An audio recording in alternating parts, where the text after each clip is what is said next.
Hi friends, welcome back to our channel. Friends, ಇವತ್ತಿನ ವಿಡಿಯೋದಲ್ಲಿ ನಾನು ನಿಮಗೆ ಕಟೋರಿ ಬ್ಲೌಸ್ ಸ್ಟಿಚಿಂಗನ್ನು ಹೇಳ್ಕೊಡ್ತಾ ಇದ್ದೀನಿ. ಇಂದಿನ ವಿಡಿಯೋದಲ್ಲಿ ಈ ಬ್ಲೌಸ್ ಕಟ್ಟಿಂಗನ್ನು ನಾನು ಅಪ್ಲೋಡ್ ಮಾಡಿದಾಗ ತುಂಬ ಜನ ಕಮೆಂಟ್ ಮಾಡಿದ್ದೀರಾ ಸ್ಟಿಚಿಂಗ್ ವಿಡಿಯೋ ತೋರಿಸಿ ಅಂತ ಹೇಳ್ಬಿಟ್ಟು. ಇವತ್ತಿನ ವಿಡಿಯೋದಲ್ಲಿ ಈ ಕಟೋರಿ ಬ್ಲೌಸನ್ನು ಯಾವ ರೀತಿ ಸ್ಟಿಚ್ ಮಾಡ್ಕೊಳ್ಬೇಕು ಅಂತ ಸ್ಟೆಪ್ ಬೈ ಸ್ಟೆಪ್ ತಿಳಿಸ್ಕೊಡ್ತೀನಿ. ವಿಡಿಯೋನ ಸ್ಕಿಪ್ ಮಾಡದೆ ಕೊನೆವರೆಗೂ ನೋಡಿ. ಇಲ್ಲಿ ನಾನು ಲೈನಿಂಗನ್ನು ಕಟ್ ಮಾಡಿಕೊಂಡು ಇದಕ್ಕೆ ಮೈನ್ ಫ್ಯಾಬ್ರಿಕ್ಕು ಸಹ ಕಟ್ ಮಾಡ್ಕೊಂಡಿದ್ದೀನಿ. ಹಾಗೆಯೇ ಮೈನ್ ಫ್ಯಾಬ್ರಿಕನ್ನು ನಾನು ಲೈನಿಂಗಿಗೆ ಗಮ್ಮಿಂದ ಅಟ್ಯಾಚ್ ಮಾಡ್ಕೊಂಡಿದ್ದೀನಿ. ಈ ಮೈನ್ ಫ್ಯಾಬ್ರಿಕ್ಕು ಸ್ವಲ್ಪ ಜಾರೋಗೋ ಕ್ಲಾತ್ ಆಗಿರೋದ್ರಿಂದ ಗಮ್ಮಿಂದ ನಾನು ಇದನ್ನು ಅಟ್ಯಾಚ್ ಮಾಡ್ಕೊಂಡಿದ್ದೀನಿ. ಯಾವ ರೀತಿ ಅಟ್ಯಾಚ್ ಮಾಡ್ಕೊಂಡಿದ್ದೀನಿ ಅಂದರೆ,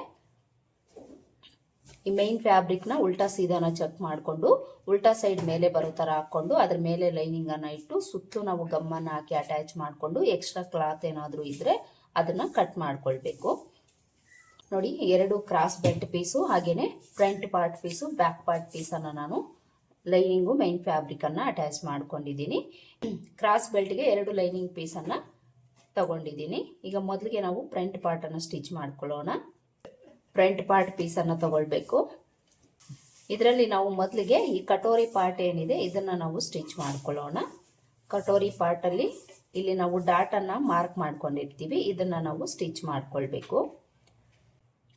ಮೊದಲಿಗೆ ನಾನಿಲ್ಲಿ ಮಿಡಿಲ್ಗೆ ಒಂದು ದೊಡ್ಡ ಸ್ಟಿಚ್ಚನ್ನು ಹಾಕ್ಕೊಳ್ತೀನಿ. ಇದು ಸ್ವಲ್ಪ ಜಾರೋಗೋ ಕ್ಲಾತ್ ಇರೋದ್ರಿಂದ ಒಂದು ದೊಡ್ಡ ಸ್ಟಿಚ್ಚನ್ನು ಮಿಡ್ಲಿಗೆ ಹಾಕ್ಕೊಂಡು ಆಮೇಲೆ ನಾನು ಡಾಟನ್ನು ಸ್ಟಿಚ್ ಮಾಡ್ಕೊಳ್ತೀನಿ. ಎಷ್ಟು ಲೆಂತ್ವರೆಗೂ ನಾವು ಡಾಟ್ ಮಾರ್ಕ್ ಮಾಡ್ಕೊಂಡಿರ್ತೀವೋ ಅಲ್ಲಿವರೆಗೂ ಈ ಥರ ಸ್ಟಿಚ್ ಮಾಡ್ಕೊಳ್ಬೇಕು. ಎರಡೂ ಪೀಸಲ್ಲೂ ಸಹ ಇದೇ ಥರ ಸ್ಟಿಚ್ ಮಾಡ್ಕೊಳ್ಬೇಕು. ಸ್ಟಿಚ್ ಮಾಡ್ಕೊಂಡಾದ್ಮೇಲೆ ಈಗ ನಾರ್ಮಲ್ ಸ್ಟಿಚ್ ಇಟ್ಕೊಂಡು ಇದನ್ನು ಮಧ್ಯಕ್ಕೆ ಈ ಥರ ಫೋಲ್ಡ್ ಮಾಡಿಕೊಂಡು ನಾವಿಲ್ಲೇನು ಬಿಡಿಸಿಟ್ಟಿರ್ತೀವೋ ಅಲ್ಲಿಗೆ ಸ್ಟಿಚ್ ಮಾಡ್ಕೊಳ್ಬೇಕು. ನೋಡಿ, ಈ ಥರ ನಾವು ಈ ಡಾಟನ್ನು ಸ್ಟಿಚ್ ಮಾಡ್ಕೊಳ್ಬೇಕು. ಈ ಥರ ಸ್ಟಿಚ್ ಮಾಡ್ಕೊಂಡಾಗ ಇಲ್ಲಿ ನಮಗೆ ಕಪ್ ಸೈಜ್ ಏನು ಬೇಕಾಗಿರುತ್ತೋ ಆ ಸೈಜ್ ಅನ್ನೋದು ನಮಗೆ ಬರುತ್ತೆ. ಸೇಮ್ ಇದೇ ಥರನೇ ಇನ್ನೊಂದು ಪೀಸಲ್ಲೂ ಸಹ ಸ್ಟಿಚ್ ಮಾಡ್ಕೊಳ್ಬೇಕು.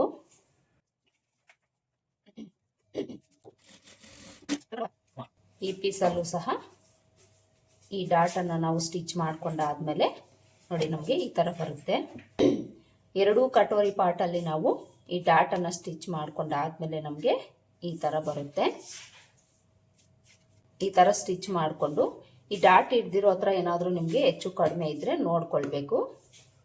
ನೋಡಿಕೊಂಡು ಎಕ್ಸ್ಟ್ರಾಸ್ ಏನಾದರೂ ಇದ್ದರೆ ಟ್ರಿಮ್ ಮಾಡ್ಕೊಳ್ಳಿ. ಕಟೋರಿ ಪಾರ್ಟನ್ನು ನಾವು ಸ್ಟಿಚ್ ಮಾಡ್ಕೊಂಡಾಯಿತು. ಈಗ ನಾವು ಫ್ರಂಟ್ ಪಾರ್ಟನ್ನು ತಗೊಳ್ಬೇಕು. ಈ ಫ್ರಂಟ್ ಪಾರ್ಟ್ಗೂ ಸಹ ನಾವು ಮೈನ್ ಫ್ಯಾಬ್ರಿಕ್ಕು ಲೈನಿಂಗನ್ನು ಅಟ್ಯಾಚ್ ಮಾಡ್ಕೊಂಡಿದ್ದೀವಿ. ನೀವು ಮಿಷಿನಲ್ಲಿ ಸ್ಟಿಚ್ ಮಾಡ್ಕೊಳ್ಳೋಂಗಿದ್ರೆ ಮೈನ್ ಫ್ಯಾಬ್ರಿಕ್ನ ಉಲ್ಟಾ ಸೈಡ್ ಮೇಲೆ ಬರೋ ಥರ ಹಾಕ್ಕೊಂಡು ಅದ್ರ ಮೇಲೆ ಲೈನಿಂಗನ್ನು ಇಟ್ಟು ನೀಟಾಗಿ ಸುತ್ತಲೂ ಒಂದು ಸ್ಟಿಚ್ ಹಾಕ್ಕೊಳ್ಬೇಕು.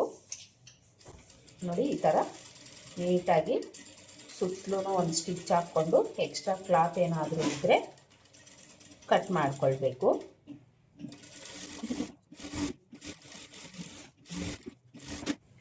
ಇದೇ ಥರ ನೀವು ಎಲ್ಲ ಪೀಸಸ್ನೂ ಸಹ ಲೈನಿಂಗು ಮೈನ್ ಫ್ಯಾಬ್ರಿಕನ್ನು ಅಟ್ಯಾಚ್ ಮಾಡ್ಕೊಳ್ಬೇಕು. ನೀವು ಮಿಷಿನಿಂದ ಅಟ್ಯಾಚ್ ಮಾಡ್ಕೊಳ್ಳೋಂಗಿದ್ರೆ ಸೇಮ್ ಈ ಮೆಥಡಲ್ಲಿ ನೀವು ಅಟ್ಯಾಚ್ ಮಾಡ್ಕೊಳ್ಳಿ. ಗಮ್ಮಿಂದ ಅಟ್ಯಾಚ್ ಮಾಡ್ಕೊಳ್ಳೋಂಗಿದ್ರು ಅಷ್ಟೇ ಮೈನ್ ಫ್ಯಾಬ್ರಿಕ್ ಉಲ್ಟಾ ಸೈಡ್ ಮೇಲೆ ಇಟ್ಕೊಂಡು ಅದ್ರ ಮೇಲೆ ಲೈನಿಂಗ್ ಇಟ್ಟು ಸುತ್ತಲೂ ನೀವು ಗಮ್ ಹಾಕಿ ಅಟ್ಯಾಚ್ ಮಾಡ್ಕೊಳ್ಬೋದು.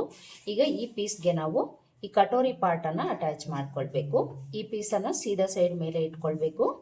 ಈ ಕಟೋರಿ ಪಾರ್ಟು ಯಾವ ಪೀಸು ಯಾವ ಕಡೆ ಬರುತ್ತೆ ಅಂತ ನೋಡ್ಕೊಳ್ಬೇಕಾಗುತ್ತೆ. ಲೆಫ್ಟು ರೈಟು ಇರುತ್ತೆ, ನಮಗೆ ನೋಡಿಕೊಂಡು ಇದನ್ನು ಅಟ್ಯಾಚ್ ಮಾಡ್ಕೊಳ್ಬೇಕು. ಹಾಗೆಯೇ ಈ ಕಟೋರಿ ಪಾರ್ಟ್ಗೆ ನೀವು ಲೈನಿಂಗ್ ಅಟ್ಯಾಚ್ ಮಾಡ್ಕೊಳ್ಳೋವಾಗೂ ಸಹ ಆಪೋಸಿಟಲ್ಲಿ ಇಟ್ಕೊಂಡು ನೀವು ಅಟ್ಯಾಚ್ ಮಾಡ್ಕೊಳ್ಬೇಕಾಗುತ್ತೆ. ಇಲ್ಲಾಂದರೆ ಎರಡೂ ಪೀಸು ಒಂದೇ ಕಡೆ ಬರುತ್ತೆ. ಇದನ್ನು ನೀವು ಗಮನಿಸ್ಕೊಳ್ಬೇಕು.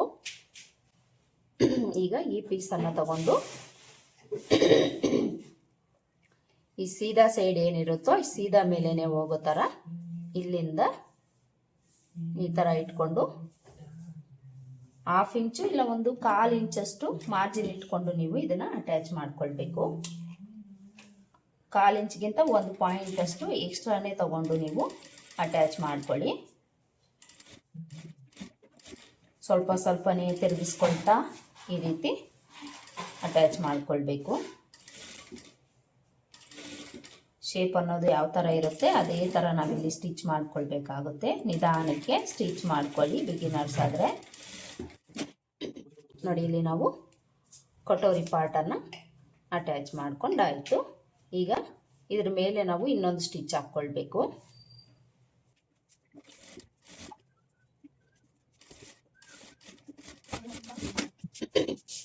ನೋಡಿ ಇಲ್ಲಿ ನಾವು ಕಟೋರಿ ಪಾರ್ಟನ್ನು ಅಟ್ಯಾಚ್ ಮಾಡ್ಕೊಂಡಾಯಿತು. ಈ ಥರ ಅಟ್ಯಾಚ್ ಮಾಡಿಕೊಂಡು ಈ ನೆಕ್ ಹತ್ರ ಏನಾದರೂ ಹೆಚ್ಚು ಕಡಿಮೆ ಇದ್ದರೆ ನೀಟಾಗಿ ಶೇಪ್ ಬರೋ ಥರ ಕಟ್ ಮಾಡ್ಕೊಳ್ಬೇಕು. ನೋಡಿ ನೆಕ್ ಶೇಪ್ ಅನ್ನೋದು ನಮಗೆ ನಾವು ಯಾವ ಥರ ಕಟ್ ಮಾಡ್ಕೊಂಡಿರ್ತೀವೋ ಅದೇ ಥರ ಬರಬೇಕು. ಒಂದು ಕಡೆ ಕಟೋರಿ ಪಾರ್ಟನ್ನು ಅಟ್ಯಾಚ್ ಮಾಡ್ಕೊಂಡಾಯ್ತಲ್ವ, ಇದೇ ಥರ ಇನ್ನೊಂದು ಕಡೆನೂ ಸಹ ಕಟೋರಿ ಪಾರ್ಟನ್ನು ಅಟ್ಯಾಚ್ ಮಾಡ್ಕೊಳ್ಬೇಕು. ಇದನ್ನು ಸಹ ಸೀದಾ ಸೈಡ್ ಮೇಲೆ ಬರೋ ಥರ ಇಟ್ಕೊಂಡು ಕಟೋರಿ ಪಾರ್ಟ್ನ ಸೀದಾ ಸೈಡು ಇದ್ರ ಮೇಲೆ ಹೋಗೋ ಥರ ಇಟ್ಕೊಂಡು ಇಲ್ಲಿ ನಾವು 1/2 ಇಂಚ್ ಮಾರ್ಜಿನ್ ಇಟ್ಕೊಂಡು ಸ್ಟಿಚ್ ಮಾಡ್ಕೊಳ್ಬೇಕು.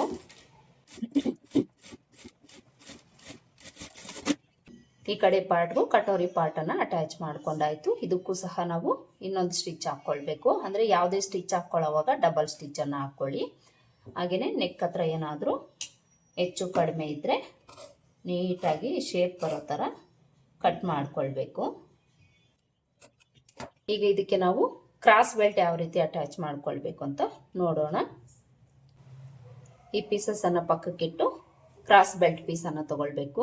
ಇಲ್ಲಿ ನಾನು ಆಲ್ರೆಡಿ ಒಂದು ಲೈನಿಂಗನ್ನು ಮೈನ್ ಫ್ಯಾಬ್ರಿಕ್ಕಿಗೆ ಅಟ್ಯಾಚ್ ಮಾಡ್ಕೊಂಡಿದ್ದೀನಿ. ಈಗ ಇನ್ನೊಂದು ಲೈನಿಂಗನ್ನು ತಗೊಳ್ಬೇಕು. ಇನ್ನೊಂದು ಲೈನಿಂಗನ್ನು ತಗೊಂಡು ಈ ಫ್ಯಾಬ್ರಿಕ್ನ ಸೀದಾ ಸೈಡ್ ಮೇಲೆ ಇಟ್ಕೊಂಡು ಇದ್ರ ಮೇಲೆ ಈ ಲೈನಿಂಗನ್ನು ಇಟ್ಟು ಈ ಕಡೆ ನಾವು 1/2 ಇಂಚ್ ಮಾರ್ಜಿನ್ ಇಟ್ಕೊಂಡು ಸ್ಟಿಚ್ ಮಾಡ್ಕೊಳ್ಬೇಕು. ಈಗ ಇನ್ನೊಂದು ಪೀಸ್ ತಗೊಂಡು ಇದ್ರ ಆಪೋಸಿಟಲ್ಲಿ ಇಟ್ಕೊಂಡು ಇದ್ರ ಮೇಲೆ ಲೈನಿಂಗನ್ನು ಇಟ್ಟು ಇಲ್ಲೂ ಸಹ ಇದಕ್ಕೂ ಸಹ 1/2 ಇಂಚ್ ಮಾರ್ಜಿನ್ ಇಟ್ಕೊಂಡು ಸ್ಟಿಚ್ ಮಾಡ್ಕೊಳ್ಬೇಕು. ಈಗ ಇಲ್ಲೇನು ನಾವು ಮೇಲೆ ಲೈನಿಂಗ್ ಇಟ್ಕೊಂಡಿದ್ದೀವೋ ಇದನ್ನು ಓಪನ್ ಮಾಡಿಕೊಂಡು ಲೈನಿಂಗ್ ಮೇಲೆ ಎಡ್ಜ್ಗೊಂದು ಕಿನಾರಿ ಸ್ಟಿಚ್ ಹಾಕ್ಕೊಳ್ಬೇಕು.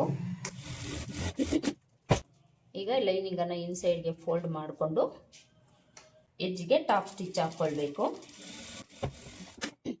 ಈ ಥರ ಸ್ಟಿಚ್ ಮಾಡಿಕೊಂಡು ಎಕ್ಸ್ಟ್ರಾಸ್ ಏನಾದರೂ ಇದ್ದರೆ ಕಟ್ ಮಾಡ್ಕೊಳ್ಳಿ. ಸೇಮ್ ಇದೇ ಥರ ಇನ್ನೊಂದು ಪೀಸ್ನೂ ಸಹ ಸ್ಟಿಚ್ ಮಾಡ್ಕೊಳ್ಬೇಕು. ಹಾಗೆಯೇ ಫ್ರೆಂಡ್ಸ್, ಈ ವಿಡಿಯೋ ಯೂಸ್ಫುಲ್ ಅಂತ ಅನಿಸಿದರೆ ನಿಮ್ಮ ಫ್ರೆಂಡ್ಸ್ ಆ್ಯಂಡ್ ಫ್ಯಾಮಿಲಿನಲ್ಲಿ ಯಾರಾದರೂ ಹೊಸದಾಗಿ ಟೈಲರಿಂಗ್ ಕಲಿತಾ ಇದ್ದರೆ ವಿಡಿಯೋನ ಆದಷ್ಟು ಅವ್ರಿಗೆ ಶೇರ್ ಮಾಡಿ. ಹಾಗೆಯೇ ವಿಡಿಯೋಗೆ ಒಂದು ಲೈಕ್ ಕೊಡೋದನ್ನು ಮರಿಬೇಡಿ. ನೋಡಿ ಈ ಥರ 2 ಕ್ರಾಸ್ ಬೆಲ್ಟ್ ಪೀಸನ್ನು ನಾವು ರೆಡಿ ಮಾಡಿಕೊಂಡು ಈಗ ಇದಕ್ಕೆ ನಾವು ಕ್ರಾಸ್ ಬೆಲ್ಟನ್ನು ಅಟ್ಯಾಚ್ ಮಾಡ್ಕೊಳ್ಬೇಕು. ಮೊದಲಿಗೆ ನಾವು ಒಂದು ಪಾರ್ಟ್ಗೆ ಅಟ್ಯಾಚ್ ಮಾಡ್ಕೊಳ್ಳೋಣ. ಇಲ್ಲಿ ನಾನು ಇನ್ವಿಸಿಬಲ್ ಸ್ಟಿಚ್ ಕೊಡ್ತಾ ಇದ್ದೀನಿ. ಇದಕ್ಕೆ ನಾವು ಮೈನ್ ಫ್ಯಾಬ್ರಿಕ್ ಒಂದು ಕಡೆಗೆ ಇನ್ಸೈಡ್ಗೆ ಹೋಗೋ ಲೈನಿಂಗ್ ಒಂದು ಕಡೆಗೆ ಓಪನ್ ಮಾಡಿಕೊಂಡು ಈ ಫ್ರಂಟ್ ಪಾರ್ಟನ್ನು ತೊಗೊಂಡು ಸೀದಾ ಸೈಡು ಈ ಕಡೆ ಈ ಫ್ರಂಟ್ ಪಾರ್ಟನ್ನು ತೊಗೊಂಡು ಈ ಸೀದಾ ಸೈಡು ಸೀದಾ ಕಡೆ ಹೋಗೋ ಥರ ಇದ್ರ ಮೇಲೆ ಇಟ್ಕೊಂಡು 1/2 ಇಂಚ್ ಮಾರ್ಜಿನ್ ಇಟ್ಕೊಂಡು ಇಲ್ಲಿ ನಾವು ಸ್ಟಿಚ್ ಮಾಡ್ಕೊಳ್ಬೇಕು. ಈ ಡಾಟ್ ಏನು ಸ್ಟಿಚ್ ಮಾಡ್ಕೊಂಡಿರ್ತೀವೋ ಇದನ್ನು ಹಿಂದಕ್ಕೆ ಸರಿಸ್ಕೊಂಡು ಸ್ಟಿಚ್ ಮಾಡ್ಕೊಳ್ಬೇಕು. ಈ ಥರ ಕ್ರಾಸ್ ಬೆಲ್ಟನ್ನು ಅಟ್ಯಾಚ್ ಮಾಡಿಕೊಂಡು ಈಗ ಶೋಲ್ಡರ್ ಕಡೆಯಿಂದ ಇದನ್ನು ಈ ರೀತಿ ಫೋಲ್ಡ್ ಮಾಡಿಕೊಂಡು ಕ್ರಾಸ್ ಬೆಲ್ಟ್ ಒಳಗಡೆ ಇದನ್ನು ಇಟ್ಟು ಇನ್ನೊಂದು ಲೈನಿಂಗನ್ನು ಇದ್ರ ಮೇಲೆ ತಗೊಂಡು ನಾವೇನು ಮೊದಲು ಸ್ಟಿಚ್ ಮಾಡ್ಕೊಂಡಿರ್ತೀವೋ ಅದ್ರ ಮೇಲೇ ಸ್ಟಿಚ್ ಬೀಳೋ ಥರ ಸ್ಟಿಚ್ ಮಾಡ್ಕೊಳ್ಬೇಕು.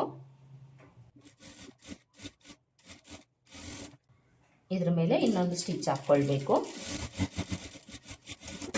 ಈ ಥರ ಸ್ಟಿಚ್ ಮಾಡಿಕೊಂಡು ಅಲ್ಲಲ್ಲಿ ಕಟ್ಸ್ ಹಾಕ್ಕೊಂಡು ಇದನ್ನು ಓಪನ್ ಮಾಡ್ಕೊಳ್ಬೇಕು.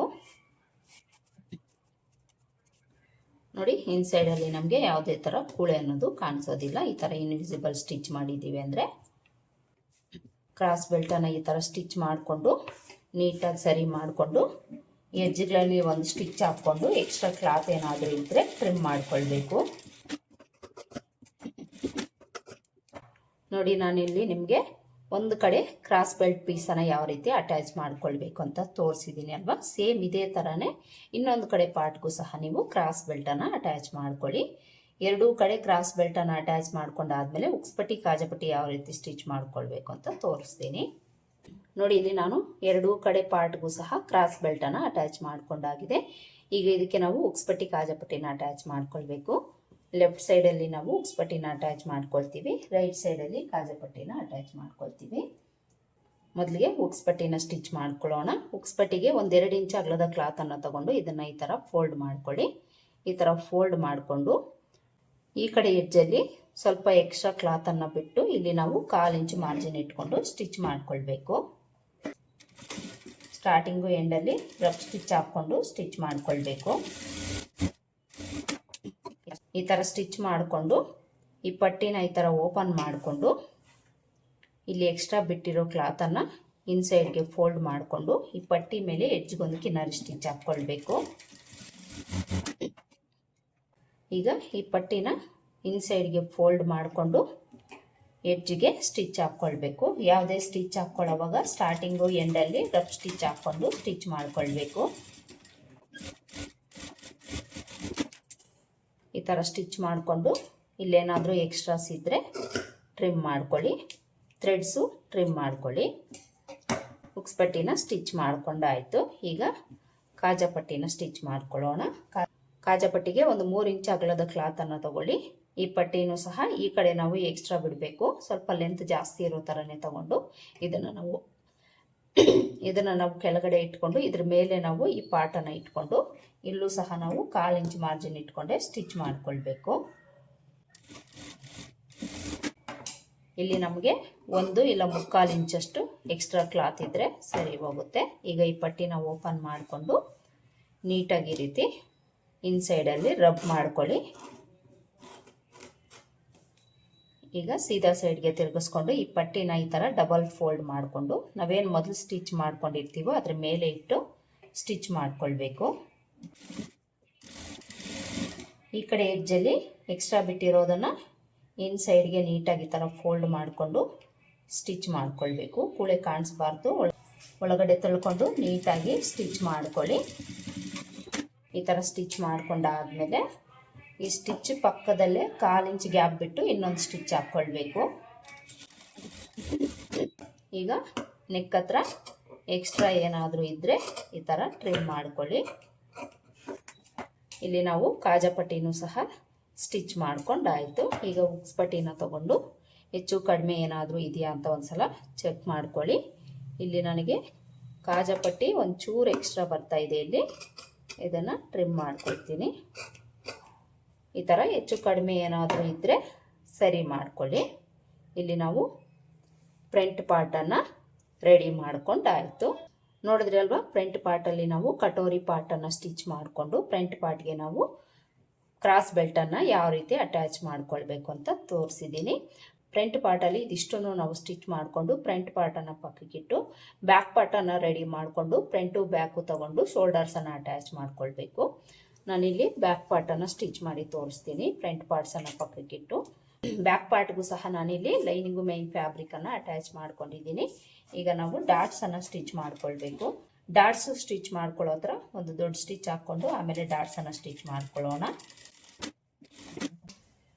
ಈ ಥರ ಸ್ಟಿಚ್ ಮಾಡಿಕೊಂಡು ಈಗ ಡಾಟ್ಸನ್ನು ಫೋಲ್ಡ್ ಮಾಡಿಕೊಂಡು 1/2 ಇಂಚ್ ಮಾರ್ಜಿನ್ ಇಟ್ಕೊಂಡು ಡಾಟ್ಸನ್ನು ಸ್ಟಿಚ್ ಮಾಡ್ಕೊಳ್ಬೇಕು. ಇಲ್ಲೂ ಸಹ ಸ್ಟಾರ್ಟಿಂಗು ಎಂಡಲ್ಲಿ ರಫ್ ಸ್ಟಿಚ್ ಹಾಕ್ಕೊಂಡು ಸ್ಟಿಚ್ ಮಾಡ್ಕೊಳ್ಬೇಕು. ಎರಡೂ ಸೈಡು ಸೇಮ್ ಇದೇ ಥರ ಡಾಟನ್ನು ಸ್ಟಿಚ್ ಮಾಡ್ಕೊಳ್ಬೇಕು. ಎರಡೂ ಕಡೆ ಡಾಟ್ಸನ್ನು ಸ್ಟಿಚ್ ಮಾಡ್ಕೊಂಡಾಯಿತು. ಈಗ ನಾವು ಸೊಂಟದ ಪಟ್ಟಿನ ಸ್ಟಿಚ್ ಮಾಡ್ಕೊಳ್ಬೇಕು. ಸೊಂಟದ ಪಟ್ಟಿಗೆ ನಾನಿಲ್ಲಿ ಒಂದು ಸೈಡ್ ಫಿನಿಶಿಂಗ್ ಇರೋ ಕ್ಲಾತನ್ನು ತೊಗೊಂಡಿದ್ದೀನಿ. ಇದರ ಅಗಲ ಬಂದು ನಾನು 1.5 ಇಂಚ್ ತೊಗೊಂಡಿದ್ದೀನಿ. ಈ ಲೆಂತ್ ನನಗೆ ಸಾಕಾಗೋದಿಲ್ಲ, ಅದಕ್ಕೋಸ್ಕರ ಪೀಸನ್ನು ಅಟ್ಯಾಚ್ ಮಾಡ್ಕೊಳ್ತಾ ಇದ್ದೀನಿ. 1.5 ಇಂಚು ಅಗಲ ಇರೋ ಥರ ತಗೊಳ್ಬೇಕು. ಈ ಥರ ಏನಾದರೂ ಫಿನಿಶಿಂಗ್ ಇದ್ದರೆ ಒಂದು ಸೈಡು, ಇಲ್ಲಾಂದರೆ ನೀವು 2 ಇಂಚು ಅಗಲ ಇರೋ ಥರ ತಗೊಂಡು ಒಂದು ಸೈಡು ನೀವು 1/2 ಇಂಚು ಫೋಲ್ಡ್ ಮಾಡಿ ಸ್ಟಿಚ್ ಮಾಡ್ಕೊಳ್ಬೇಕು. ಈಗ ಈ ಪಟ್ಟಿಯನ್ನು ನಾವು ಇದ್ರ ಮೇಲೆ ಇಟ್ಕೊಂಡು 1/2 ಇಂಚ್ ಮಾರ್ಜಿನ್ ಇಟ್ಕೊಂಡು ಸ್ಟಿಚ್ ಮಾಡ್ಕೊಳ್ಬೇಕು. ಡಾಟ್ ಹಿಡ್ದಿರೋ ಹತ್ರ ಸಣ್ಣದಾಗಿ ಒಂದು ಫ್ರಿಲ್ಲನ್ನು ಇಟ್ಟು ಸ್ಟಿಚ್ ಮಾಡ್ಕೊಳ್ಬೇಕು. ಎರಡೂ ಕಡೆನೂ ಅಷ್ಟೇ ಸಣ್ಣದಾಗಿ ಒಂದು ಫ್ರಿಲ್ ಇಟ್ಟು ಸ್ಟಿಚ್ ಮಾಡ್ಕೊಳ್ಬೇಕು. ಈಗ ಈ ಪಟ್ಟಿನ ಓಪನ್ ಮಾಡಿಕೊಂಡು ಪಟ್ಟಿ ಮೇಲೆ ಒಂದು ಕಿನಾರಿ ಸ್ಟಿಚ್ ಹಾಕ್ಕೊಳ್ಬೇಕು. ಎಡ್ಜಿಗೆ ಈ ಥರ ಸ್ಟಿಚ್ ಮಾಡ್ಕೊಂಡಾದ್ಮೇಲೆ ಈ ಪಟ್ಟಿನ ಇನ್ಸೈಡ್ಗೆ ಫೋಲ್ಡ್ ಮಾಡಿಕೊಂಡು ಸ್ಟಿಚ್ ಮಾಡ್ಕೊಳ್ಬೇಕು. ಇಲ್ಲಿ ನಾವು ಸೊಂಟದ ಪಟ್ಟಿನ ಸ್ಟಿಚ್ ಮಾಡ್ಕೊಂಡಾಯ್ತು. ಸ್ಟಿಚ್ ಮಾಡ್ಕೊಂಡಾದ್ಮೇಲೆ ಸೈಡ್ಗಳಲ್ಲಿ ಎಕ್ಸ್ಟ್ರಾಸ್ ಏನಾದರೂ ಇದ್ದರೆ ಕಟ್ ಮಾಡ್ಕೊಳ್ಳಿ. ಬ್ಯಾಕ್ ಪಾರ್ಟ್ ನಮಗಿಲ್ಲಿ ರೆಡಿ ಆಯಿತು. ಈಗ ನಾವು ಫ್ರಂಟ್ ಪಾರ್ಟನ್ನು ತಗೊಂಡು ಶೋಲ್ಡರ್ಸನ್ನು ಅಟ್ಯಾಚ್ ಮಾಡ್ಕೊಳ್ಬೇಕು. ಬ್ಯಾಕ್ ಸೈಡ್ನ ಸೀದಾ ಸೈಡ್ ಮೇಲೆ ಇಟ್ಕೊಳ್ಳಿ. ಈ ಥರ ಇಟ್ಕೊಂಡು ಫ್ರಂಟ್ ಪಾರ್ಟನ್ನು ತಗೊಂಡು ಸೀದಾ ಸೈಡು ಇದ್ರ ಮೇಲೆ ಹೋಗೋ ಥರ ಇಟ್ಕೊಳ್ಬೇಕು. ಹಾಗೆಯೇ ಉಕ್ಸ್ ಪಟ್ಟಿ ಕಾಜಾ ಪಟ್ಟಿ ಆಪೋಸಿಟಲ್ಲಿ ಬರೋ ಥರ ಇಟ್ಕೊಳ್ಬೇಕು. ಈ ಥರ ಇಟ್ಕೊಂಡು ಇಲ್ಲಿ ನಾವು 1/2 ಇಂಚ್ ಮಾರ್ಜಿನ್ ಇಟ್ಕೊಂಡು ಶೋಲ್ಡರ್ಸನ್ನು ಅಟ್ಯಾಚ್ ಮಾಡ್ಕೊಳ್ಬೇಕು. ಎರಡು ಶೋಲ್ಡರನ್ನು ಈಕ್ವಲ್ ಆಗಿ ಇಟ್ಕೊಂಡು 1/2 ಇಂಚ್ ಮಾರ್ಜಿನ್ ಇಟ್ಕೊಂಡು ಸ್ಟಾರ್ಟಿಂಗು ಎಂಡಲ್ಲಿ ರಫ್ ಸ್ಟಿಚ್ ಹಾಕ್ಕೊಂಡು ಸ್ಟಿಚ್ ಮಾಡ್ಕೊಳ್ಬೇಕು. ಇದ್ರ ಮೇಲೆ ಇನ್ನೊಂದು ಸ್ಟಿಚ್ ಹಾಕ್ಕೊಳ್ಳಿ, ಅಂದರೆ ಡಬಲ್ ಸ್ಟಿಚ್ ಹಾಕ್ಕೊಳ್ಬೇಕು. ನಾವಿಲ್ಲಿ ಎರಡೂ ಸೈಡು ಸೇಮ್ ಇದೇ ಥರನೇ ಶೋಲ್ಡರ್ಸನ್ನು ಅಟ್ಯಾಚ್ ಮಾಡ್ಕೊಳ್ಬೇಕು. ಈ ಥರ ನಾವು ಫ್ರಂಟ್ ಟು ಬ್ಯಾಕು ಶೋಲ್ಡರ್ಸನ್ನು ಅಟ್ಯಾಚ್ ಮಾಡ್ಕೊಂಡು ಆದಮೇಲೆ ನಾವು ಇದಕ್ಕೆ ನೆಕ್ಕಿಗೆ ಪೈಪಿಂಗ್ ಆಗಲಿ ಎಮ್ಮಿಂಗ್ ಪಟ್ಟಿ ಆಗಲಿ ಸ್ಟಿಚ್ ಮಾಡ್ಕೊಳ್ಬೇಕು. ನಿಮ್ಮ ಇಷ್ಟ, ಅದು ಪೈಪಿಂಗ್ ಆದರೂ ಸ್ಟಿಚ್ ಮಾಡ್ಕೊಳ್ಬೋದು, ಇಲ್ಲಾಂದರೆ ಎಮ್ಮಿಂಗ್ ಪಟ್ಟಿ ಆದರೂ ಸ್ಟಿಚ್ ಮಾಡ್ಕೊಳ್ಬೋದು. ತುಂಬ ವಿಡಿಯೋಸಲ್ಲಿ ನಾನು ಎಮ್ಮಿಂಗ್ ಪಟ್ಟಿ ಸ್ಟಿಚ್ ಮಾಡ್ಕೊಳ್ಳೋದಾಗಲಿ ಪೈಪಿಂಗ್ ಸ್ಟಿಚ್ ಮಾಡ್ಕೊಳ್ಳೋದಾಗಲಿ ತೋರಿಸಿದ್ದೀನಿ. ಇಲ್ಲ ನಿಮ್ಗೇನಾದರೂ ಸಿಂಪಲ್ ಮೆಥಡಲ್ಲೇ ಥ್ರೆಡನ್ನು ಯೂಸ್ ಮಾಡಿಕೊಂಡು ಪೈಪಿಂಗ್ ಸ್ಟಿಚ್ ಮಾಡ್ಕೊಳ್ಳೋದು ಯಾವ ರೀತಿ ಅಂತ ಈಸಿ ಮೆಥಡಲ್ಲಿ ಬೇಕು ಅಂದರೆ ನಾನು ನೆಕ್ಸ್ಟ್ ಇನ್ನೊಂದು ವಿಡಿಯೋನ ಮಾಡ್ತೀನಿ. ನೆಕ್ಕನ್ನು ಸ್ಟಿಚ್ ಮಾಡ್ಕೊಂಡು ಆದಮೇಲೆ ಸ್ಲೀವ್ಸನ್ನು ಸ್ಟಿಚ್ ಮಾಡಿಕೊಂಡು ಸ್ಲೀವ್ಸ್ ಅಟ್ಯಾಚ್ ಮಾಡಿಕೊಂಡು ನೀವು ಫಿನಿಶಿಂಗನ್ನು ಮಾಡ್ಕೊಳ್ಬೇಕು. ತುಂಬ ವೀಡಿಯೋಸಲ್ಲಿ ನಾನು ನಿಮಗೆ ತೋರಿಸಿದ್ದೀನಿ, ಅದಕ್ಕೋಸ್ಕರ ತೋರಿಸ್ತಾ ಇಲ್ಲ. ಸ್ಲೀವ್ಸ್ ಅಟ್ಯಾಚ್ ಮಾಡ್ಕೊಳ್ಳೋದಕ್ಕೂ ಮುಂಚೆ ನೀವು ಫ್ರಂಟ್ ಟು ಬ್ಯಾಕು ಈಕ್ವಲ್ ಆಗಿದೆಯಾ ಇಲ್ವಾ ಅಂತ ಒಂದ್ಸಲ ಚೆಕ್ ಮಾಡ್ಕೊಳ್ಳಿ. ಚೆಕ್ ಮಾಡಿಕೊಂಡು ಎಕ್ಸ್ಟ್ರಾಸ್ ಏನಾದರೂ ಇದ್ದರೆ ಇಲ್ಲೇ ನೀವು ಸರಿ ಮಾಡ್ಕೊಂಡು ಆದಮೇಲೆ ನೀವು ಸ್ಲೀವ್ಸನ್ನು ಅಟ್ಯಾಚ್ ಮಾಡ್ಕೊಳ್ಬೇಕು. ಫ್ರಂಟಲ್ಲಿ 1/4 ಇಂಚಷ್ಟು ನನಗೆ ಎಕ್ಸ್ಟ್ರಾ ಬರ್ತಾ ಇದೆ, ಕಟ್ ಮಾಡ್ಕೊಂಡಿದ್ದೀನಿ. ಎರಡೂ ಸೈಡು ಸಹ ಸೇಮ್ ಇದೇ ಥರ ನಾವು ಚೆಕ್ ಮಾಡಿಕೊಂಡು ಹೆಚ್ಚು ಕಡಿಮೆ ಏನಾದರೂ ಇದ್ದರೆ ಸರಿ ಮಾಡ್ಕೊಳ್ಬೇಕಾಗುತ್ತೆ ಸ್ಲೀವ್ಸ್ ಅಟ್ಯಾಚ್ ಮಾಡ್ಕೊಳ್ಳೋದಕ್ಕೂ ಮುಂಚೆ. ಇಲ್ಲಾಂದರೆ ನಿಮಗೆ ಸ್ಲೀವ್ಸ್ ಅಟ್ಯಾಚ್ ಮಾಡ್ಕೊಂಡು ಆದಮೇಲೆ ಸೈಡ್ ಫಿನಿಶಿಂಗ್ ಅನ್ನೋದು ಅಪ್ ಆ್ಯಂಡ್ ಡೌನ್ ಬರುತ್ತೆ ಫ್ರಂಟ್ ಟು ಬ್ಯಾಕು. ಇವೆಲ್ಲ ಟಿಪ್ಸನ್ನು ನೋಡಿಕೊಂಡು ನೀವು ಬ್ಲೌಸನ್ನು ಸ್ಟಿಚ್ ಮಾಡ್ಕೊಳ್ಬೇಕು. ಫುಲ್ ಬ್ಲೌಸ್ ಸ್ಟಿಚಿಂಗ್ ವಿಡಿಯೋ ಬೇಕು ಅಂದರೆ ನನ್ನ ಚಾನಲಲ್ಲಿ ಸಿಗುತ್ತೆ, ನೀವು ನೋಡಿಕೊಂಡು ಸ್ಟಿಚ್ ಮಾಡ್ಕೊಳ್ಬೋದು. ಇವತ್ತಿನ ವಿಡಿಯೋದಲ್ಲಿ ಮೇಯ್ನ್ ಆಗಿ ನಾನು ನಿಮಗೆ ಕಟೋರಿ ಬ್ಲೌಸನ್ನು ಯಾವ ರೀತಿ ಸ್ಟಿಚ್ ಮಾಡ್ಕೊಳ್ಬೇಕು ಫ್ರಂಟ್ ಪಾರ್ಟಲ್ಲಿ ಅಂತ ತೋರಿಸಿದ್ದೀನಿ. ಫ್ರಂಟ್ ಪಾರ್ಟಲ್ಲಿ ಡೀಟೇಲ್ ಆಗಿ ನಾನು ಕಟೋರಿ ಪಾರ್ಟ್ ಯಾವ ರೀತಿ ಅಟ್ಯಾಚ್ ಮಾಡ್ಕೊಳ್ಬೇಕು, ಕ್ರಾಸ್ ಬೆಲ್ಟ್ ಯಾವ ರೀತಿ ಅಟ್ಯಾಚ್ ಮಾಡ್ಕೊಳ್ಬೇಕು, ಉಕ್ಸ್ ಪಟ್ಟಿ ಕಾಜಾ ಪಟ್ಟಿನ ಯಾವ ರೀತಿ ಅಟ್ಯಾಚ್ ಮಾಡ್ಕೊಳ್ಬೇಕು ಅಂತ ತೋರಿಸಿದ್ದೀನಿ ಅಲ್ವಾ. ಸೇಮ್ ಇದೇ ಮೆಥಡಲ್ಲಿ ನೀವು ಸ್ಟಿಚ್ ಮಾಡಿಕೊಂಡು ಇನ್ನು ನಾರ್ಮಲ್ ಬ್ಲೌಸಸ್ಗೆ ಯಾವ ರೀತಿ ನೆಕ್ ಪಾರ್ಟು ಸ್ಲೀವ್ಸನ್ನು ಅಟ್ಯಾಚ್ ಮಾಡಿಕೊಂಡು ಫಿನಿಶಿಂಗ್ ಕೊಡ್ತೀವೋ ಅದೇ ಥರನೇ ನೀವು ಸ್ಟಿಚ್ ಮಾಡ್ಕೊಳ್ಬೇಕು. ಇದಿಷ್ಟು ಇವತ್ತಿನ ವಿಡಿಯೋ. ಐ ಹೋಪ್ ಈ ವಿಡಿಯೋ ನಿಮಗೆ ಹೆಲ್ಪ್ ಆಗಿದೆ ಅಂತ ಅಂದ್ಕೊಳ್ತೀನಿ. ಹೆಲ್ಪ್ ಆಗಿದೆ ಅಂತ ಅನ್ಸಿದ್ರೆ ವಿಡಿಯೋಗೆ ಒಂದು ಲೈಕ್ ಕೊಡೋದನ್ನು ಮರಿಬೇಡಿ. ಹಾಗೆಯೇ ನೀವೇನಾದರೂ ನನ್ನ ಚಾನಲ್ಗೆ ಹೊಸಬರಾಗಿದ್ದರೆ ಸಬ್ಸ್ಕ್ರೈಬ್ ಮಾಡಿಕೊಂಡು ಪಕ್ಕದಲ್ಲಿರೋ ಬೆಲ್ಲೈಕನ್ನ ಕ್ಲಿಕ್ ಮಾಡಿ ಆಲ್ ಆನ್ ಆಪ್ಷನ್ನ ಸೆಲೆಕ್ಟ್ ಮಾಡಿ ಇಟ್ಕೊಳ್ಳಿ. ನಾನು ಯಾವುದೇ ವಿಡಿಯೋ ಅಪ್ಲೋಡ್ ಮಾಡಿದ್ರೂ ಮೊದಲು ನಿಮಗೆ ನೋಟಿಫಿಕೇಶನ್ ಬರುತ್ತೆ. ಮತ್ತೆ ಸಿಗೋಣ ಮತ್ತೊಂದು ವಿಡಿಯೋದಲ್ಲಿ. ಅಲ್ಲಿವರೆಗೂ ನಮಸ್ಕಾರ. Thanks for watching.